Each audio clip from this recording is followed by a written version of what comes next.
Okay, good morning. Thank you very much for the introduction. I'm been looking forward to this for a long time. And I want to first congratulate the Institute and all of you for picking this theme topic, the life cycle of a planner.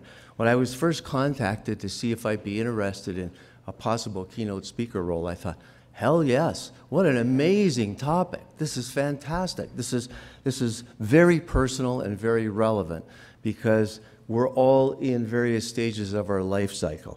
So I thought I'd use this slide as the first one to kind of get the ball rolling. Here you are, the planner, the lone planner on the mountaintop, looking out at your life and looking at the life cycle and wondering and thinking about where you're going to go, how you're going to get there, etc. Well, I decided when I put this talk together that I would break it down into sort of 5 distinct phases. And since everybody's confessed their age, I guess I have to do the same thing here. I'm 68 this year, but I feel, I don't know, just younger. I don't know how much, but I feel younger. And so what I did was I broke this down into 5 distinct phases of my planning life cycle. And this is what I'm going to sort of share with you this morning. The early years, the learning years, the managing years, the leadership years, and the giving back years. I had a great time putting this together. So let's just start rolling. This is me on my first day of work and my last day of work with the City of Toronto. And I treasure this, and I've saved this letter. It's in immaculate condition. It's when I first got hired by the City of Toronto. And notice it was the planning board, not the City of Toronto, because we had a planning board then. And if you can possibly see the details of the letter, I started off at $12,000 a year, which I thought was unbelievable, $1,000 a month in 1973. And my last day is kind of interesting. It was the last day before I retired from the city, and it was on King Street. And I thought, I love transit so much. I stopped the streetcar. And I said, listen, this is my last day, I'm retiring. Would you mind just holding it there? I want to get a picture of me behind the streetcar. You could also read into that transit is so bad now in Toronto, you have to push the streetcar. But I'm going to talk more about that later. This is my speech. This is my pitch. City planning really, really matters. It is the most important function, I think, in any city hall. And as some of you heard me yesterday talk about, a good planner is somebody who provides solutions to current problems and develops ideas for the future. Those 2 key themes are what all planners have to always do. With respect to you and your life cycle, I think this conference is a great opportunity for you to think very hard about your own career life cycle. You're all going to change, I'm sure, over your working life in different places, different employers. But you got to ask yourself some pointed questions. And, you know, here I am in a workshop in a National Capital Commission. We've all been in these kinds of situations. But here's some questions I want you to think about hard here. What does it mean to be a planner today? What values and core beliefs do you have? And maybe the most important is, do you practice what you preach? I have met so many people who espouse all kinds of great things and then live a totally different lifestyle.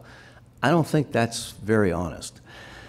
A couple more. Do you really want to make a difference or just go with the flow? Only you can answer that. It's a personal question. And the last one is what I talked about a bit yesterday. Are you an advocate, an integrator, a change agent, or a bureaucrat? I think those are important questions for you to answer, and I'm going to try and share with you my answers. So a few starting points about me. This is, of course, the Greater Toronto area. I was born in Toronto, 1946, which obviously makes me 68 this year. My family moved to Oakville, about 20 miles west, as part of the 1950s, 60s suburbanization. And I always had a love and fascination with geography and cities. And so you may ask yourself, well, how the hell did I get interested in planning? Well, here's the answer. This I saved. This is my father from the Oakville newspaper in September 18th, 1958. He was chair of the school board, and then he became a local councillor. And for the first time, I got introduced to the Oakville city planner. I thought, gee, what's that, right? And I remember my dad brought these big plans home and laid them out on the living room floor, and I was just fascinated with the stuff. And I went around with him on election nights where to watch the returns. And I remember in those days, of course, no computers, no nothing. It was just a gigantic blackboard with chalk as the votes came in. And I was hooked. And I thought, Jesus, this stuff is great. I gotta do this stuff. So to make a long story short, that's where it started. But I knew for sure in grade 9, this is what I wanted to do, was be a city planner. So I was very lucky. So what have I been doing? And I'll go through these phases with you. First of all, I decided that I had an opportunity. I went away to Illinois for my undergraduate and graduate master's degree in planning. This is a different experience. And part of it was financial because I got a graduate assistantship. So as we all know as students, those things are important. But it allowed me to learn a lot. First time part-time job was 1968 there, which I'm going to walk you through. Had summer jobs, moved I always wanted to come back to Canada. I'm a true blue Canadian. So my first planning job in Canada was with Surrey, British Columbia, when Mayor Van der Zalm was in charge there. And I can tell you stories about that. And then when David Crombie got elected, I moved to Toronto, and that was where most of my career was. After I retired in 2004, we all have life challenges, and I have two big ones. It's you got to deal with the cards you're dealt, and my wife is in long-term care right now, and my son is schizophrenic. So I have two huge personal challenges that I've had to deal with for a long time throughout this. And I can be very candid with you that my love of planning has sustained me through those personal challenges. So I just wanted to say that up front. So let's get into the early years. This, 1968, this was the first project I ever worked on with the geography professor, industrial lands project in what was called Metro East in the sort of greater St. Louis area. And it was nothing special, but it was just an opportunity to first actually do something for somebody. And it just further cemented my interest and hooked me on this.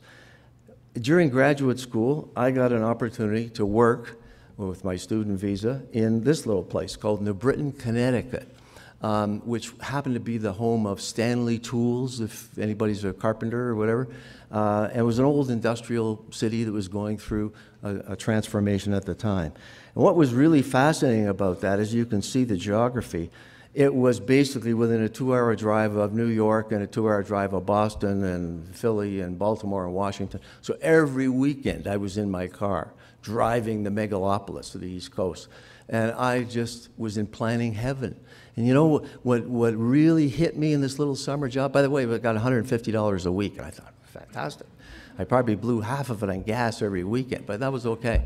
But the reality is, it dawned on me. I just worked on little things like the review of their zoning bylaw and the first sort of attempts of community engagement way back then in the late 60s, early 70s.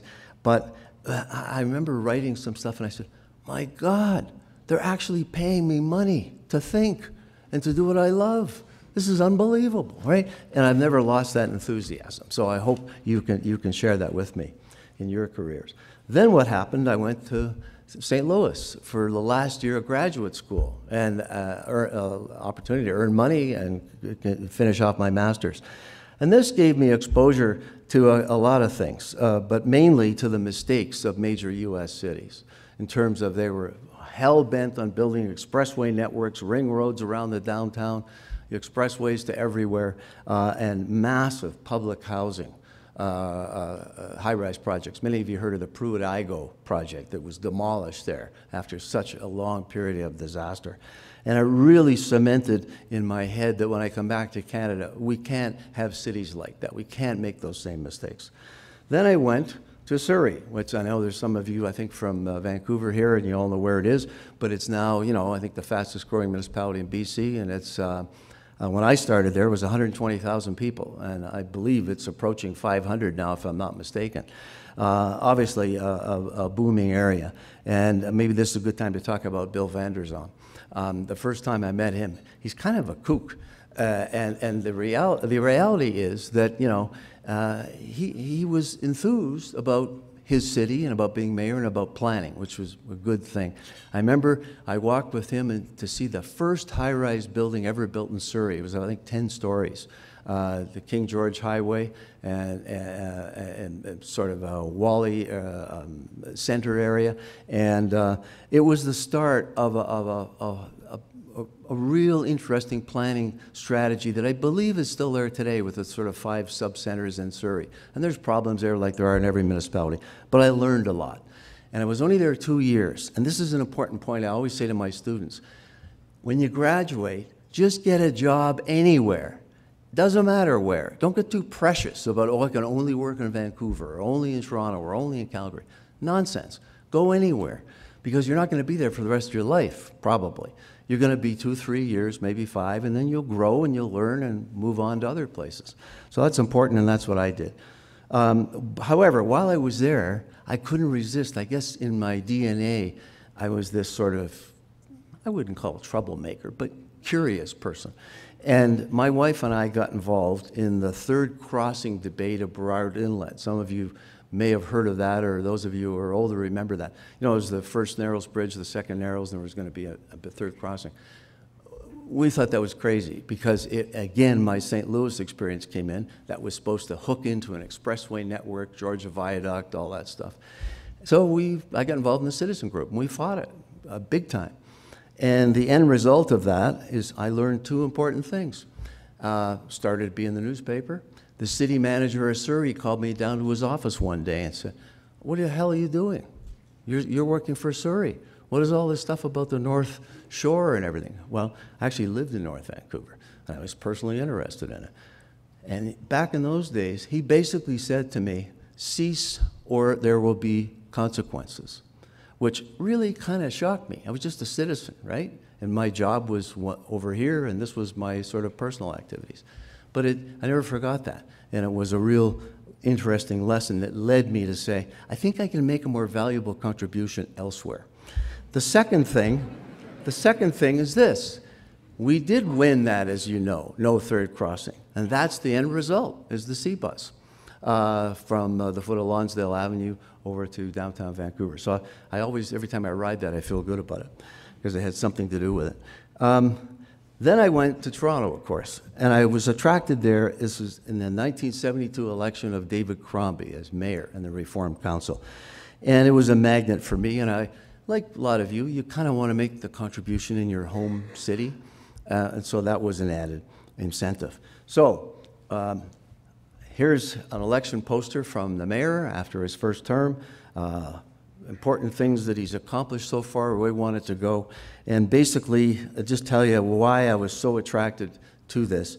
Basically, I started working there in 1973, 6 months after Crombie got elected, in the Community and Neighborhood Planning Division. And I started in a neighborhood planning office. We had 12 of them that were set up. And overnight, in 1 year, the size of the city planning department doubled. And we had 12 neighborhood offices. We were just engaged in so many things. I thought I was pinching myself. Positive civic engagement was welcome, not shunned from. We worked with a whole variety of communities in different neighborhoods that were undergoing growth change challenges and declining change challenges, and the opportunity to develop secondary plans or local area plans for certain neighborhoods. And here is the most important things I never forget. I'm having David come to my UAT class in about 3 weeks. And he put out these 3 questions I want you guys to never forget. He said, everybody has to ask these in their life cycle. First of all, who am I? Where do I belong? And how do I behave? The 3 fundamental questions we all have to keep asking ourselves throughout our life, especially as planners. And I realized the potential to make things happen was especially unique at that time because the political, the community, and the planning community were all aligned. And we're all going down the same road together. And we could accomplish an awful lot in a short period of time. It was an aggressive work program. Here, I'll give you a couple of examples. Here's an early slide of downtown Toronto in 1971. Parking lots, as you can see, Gooderwards Flatiron Building in the sort of lower left-hand corner there. And one of the things that we did at the time was to create the Central Area Plan of Toronto, which was a radical document back then. We basically downzoned all the commercial to mixed use, encouraged residential living downtown, no expressways, only focused on transit, those kinds of big initiatives. And transformation of industrial areas for places like the St. Lawrence neighborhood, establishment of city home for social housing, retail strip prominence, the business improvement area idea coming into its own. All these things were great. And the one exception to this, I'm going to be very candid with you, when we did the Central Area Plan and helped transform that to this, it's the same picture. There's the Goodham and Wirtz building. There's now about 250,000 people live in the downtown core of Toronto. 40% of them walk to work. You know, it's a totally different place. And there is a massive boom going on in terms of the downtown, in terms of residential and office and employment, which is really important. But here's the exception to that. When the Central Area Plan was being debated, two important other lessons I learned. One was, how did it get through City Council? And the reality is, you would think that with the left-leaning City Council was elected in '72 that it would be a piece of cake. It wasn't. And David told me the left got so precious on that council, they basically did not support the adoption of this, I thought, pretty forward-thinking document. It was the right wing that actually provided the votes to pass the plan. And this is a kind of a lesson because, you know, often, you know, every council has left, right, and center, but sometimes, you know, the left gets too precious. And David basically said, well, why wouldn't you support this? This is all the things that we've been talking about and fighting for. And he said, well, it wasn't good enough. It wasn't radical enough. It wasn't strong enough. Like sometimes, like, get a life, right? Just get it done, right? So that was my first lesson. And the second lesson was about the planning consulting industry. They did not support the adoption of the Central Area Plan. In fact, all the major consulting firms in this country today were on the opposite side fighting it at the Ontario Municipal Board. And I remember it distinctly. And it shows you how times change, because today, those same planning consulting firms, as you would well expect, are advocating mixed use and housing downtown, not only in Toronto, but in all Canadian cities. So interesting, another life cycle story there. Okay. Here's some other transformations that took place in terms of mixed use. The St. Lawrence, you know, mid-rise buildings on Main Street, the St. Lawrence neighborhood, open space, all these kinds of things. A shot at City Council. And the reality is, this is the amalgamated council, so it's a big council now. It's 44 members. The old City of Toronto had 16, big difference. But the reality is, another lesson that I shared yesterday, always remember, as planners, we advise, they decide. And often planners don't sort of learn that lesson very well. And sometimes they decide the wrong thing. It happens. But your obligation, if you're working for a city, is to carry out the decisions of council. And you can have another kick at the can later. But that's an important lesson, I think, here. Connecting with young people, we heard about that from Michael and other people this morning. That's something I value enormously. And I think planners get their power and influence from the communities they work in to a large degree, but they get their energy and enthusiasm and ideas from the constant influx of young people. And it's so critical to all of us at various stages of our life cycle, but especially to you in the audience who are young and who are in the early stages of your career life cycle. Don't ever shy away from being energetic and putting forward positive and interesting ideas.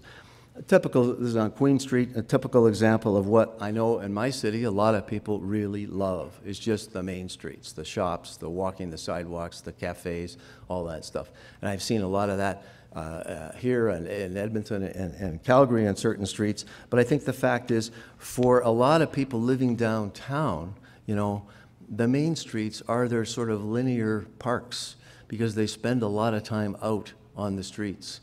Not so much just going to a green park as we would know it, although they're obviously still important. But the power and the importance of these main streets is really something we have to keep in mind all the time. I got involved early years. This is not a pretty building, but it's a very functional thing. the base of this building is the Northern District Library around Yonge and Eglinton. And one of the things that when I first started working in the site office in Toronto was an enormous problem with senior citizen housing. And as we all know, as we age and you all have parents and grandparents and everything else, sometimes you have to leave the home and you have to move into seniors housing or long-term care or what have you. Well, there were no senior housing projects anywhere in North Toronto. And so people who had lived in their house 40, 50 plus years were moving out to Scarborough and Etobicoke, et cetera. Now, I got nothing against those places, but you might as well go to Mars for somebody who's lived their entire life, say around Yonge and Lawrence or Yonge and Eglinton. And I had this personal experience that really hit home with my own grandmother, who lived in her little house on Glen Forest Road, north of Yonge and Lawrence, since before World War I, and then had to leave. And there was no place for her to go. And she ended up going with her son, my father's brother, obviously, who happened to live in Nova Scotia. And at least she was cared for there until she passed away. So this was a personal thing, and it really drove me. And we formed a Great Power Citizens group when I was in my 20s, and lobbied the hell out of council and everybody, and the end result was 6 new senior citizen buildings built over the next 10 years in North Toronto. So that was a personal story. What's the tower on top? That's the seniors building that was added on top of the public library because the crisis was so bad. And that's another thing, to think about your public institutions, the libraries, the schools, and all these things. They're all publicly owned land. And when we first talked about this, people thought, you're crazy, you know. Who would want to live above a library? Seniors would love to live above a library, as well as above a Shoppers Drug Mart. My goal is to live above a liquor store, but it may happen yet. Anyway, here's another example of early days. Everybody has these little community newspapers. This was one that I dealt with in the site office. This is me in the upper right-hand corner. And this was a small little victory, but it built trust with the community. And it was about a study we did about minimum lot frontage, because what was happening is developers were buying up properties, demolishing houses, and then putting in, 20-foot wide, townhouses where there used to be 40-foot lots, that kind of thing. And so it was an issue of character. How do you maintain the character of the neighborhood? So we did a study. It was, of course, ended up at the Ontario Municipal Board, as a lot of things do there. And we actually won this thing, which stopped this sort of blockbusting thing. So it was a big deal, and it was a small victory, but I learned something out of that, how important it is to do this. Here's another awful picture. After my 7 years in the site office, as somebody said this morning, you kind of know when you say, okay, I think I've made the big contribution I can make here. You want to move on. And so I moved to the waterfront section. And one of the advantages of working for a big city is it's like a brand new job by going to another division or another part of the city or another function, right? So I learned a lot in doing that and worked on the convention center, exhibition place, et cetera, et cetera.